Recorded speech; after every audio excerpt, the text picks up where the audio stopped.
The other day when I was looking at this Crosley Music Center, I promised you I'd have a look and see what was what and whether or not it's worth doing anything. So this is where we're going here.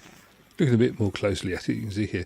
Now there are screws all around the outside. Now I've taken off that panel because it seemed like a good idea at the time. And as you can see, there's all the screws around there again. So there are 10 screws on the outside altogether. And that's them, and they're all the same.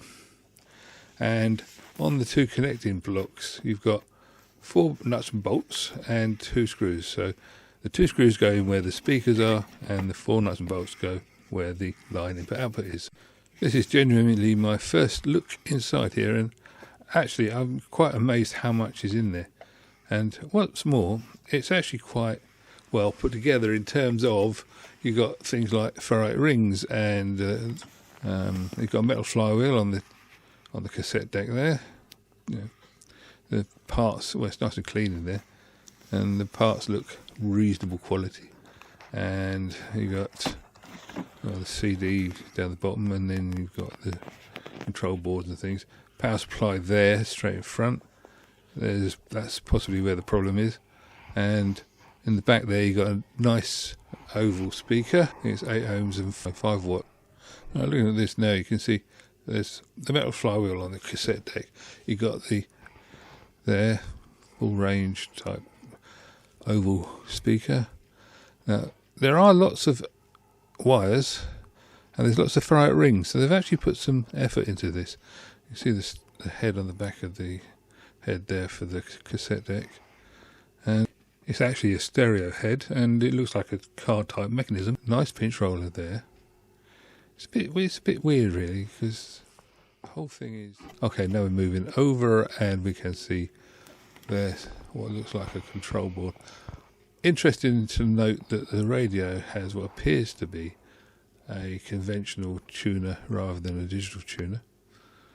It's not got any ICs to be seen on this side. That black wire there is for the FM aerial, the antenna. And over on the right hand side there you can see the SD cards, USB card, and just coming into view now, there's also a transformer, the mains transformer, so the power supply is directly in front.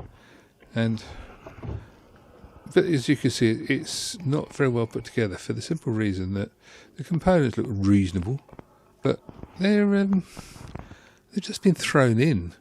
There is no way of... See, the wires are too short going to the back panel, so you have to undo the screws. And then we get to this. There is no chassis, so the box becomes the chassis. It means you can't get to anything. It really is. There is nothing to get to. It's dark in there. And I've tried wiggling all the connectors, and after spending 2 hours fiddling about with it, I've decided I'm going to use it as a record player. I've spoken to the importers, and you can't get service sheets for it of any kind. And the whole thing, well, it works as a record player, and if I try and fix it, I'm just going to break it. So without the information, there's no point. So it's going to be a record player. The question, would I buy one? No, but I've been given this, so it's worth using it for that purpose. So the wood is nice, and it's just such a shame. I really feel that the whole thing could have been so much better if they'd only put a bit of effort into it. And I guess that's the problem. Anyway, that's it for now. Catch you another time. Cheers.